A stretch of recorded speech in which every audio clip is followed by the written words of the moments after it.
Astăzi dăm start unei noi serii de upgrade-uri pentru imprimantele de la Bambolab. Primul upgrade și aproape cel mai important este mutarea ecranului BQ Panda Touch.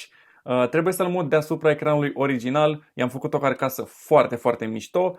De asemenea, instalarea acestui splitter de USB-uri, este vorba despre BQ Panda Hub. I-am printat carcasa din ABS și am băgat câteva heated inserturi cu acel LED-con la care am folosit aceste tipsuri de pe AliExpress. Cred că este 10 lei setul, dar este super bun, chiar vi-l recomand. În stânga se află suportul original, iar aici este cel printat de mine, pe care deja am instalat magneții și am prins PCB-ul de pe primul suport.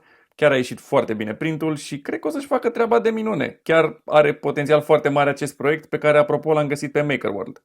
Ce m-a convins să fac acest proiect este faptul că este rabatabil, salvez foarte mult spațiu și nu mă mai complic cu niciun adeziv ca să prind suportul deasupra. Am terminat de asamblat și carcasa la acest Panda Hub și urmează să-l instalăm.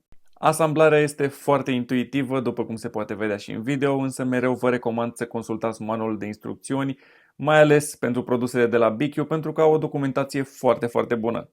Instalarea ecranului de asemenea este la fel de intuitivă, nu trebuie decât să glisăm acest suport deasupra ecranului original, după care trebuie să alimentăm ecranul la curent și practic totul este gata. Suportul ăsta rabatabil are nota 10 de la mine pentru că ocupă puțin spațiu, nu trebuie să folosesc niciun adeziv și acoperă ecranul original pe care oricum nu-l folosesc.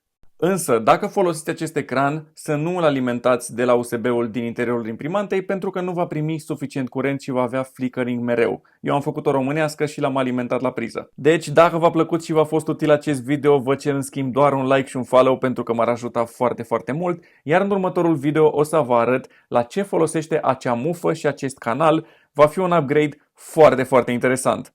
Plus, trebuie să găsesc o soluție la iluminarea asta foarte proastă din interiorul imprimantei. Și să văd ce fac cu banda asta.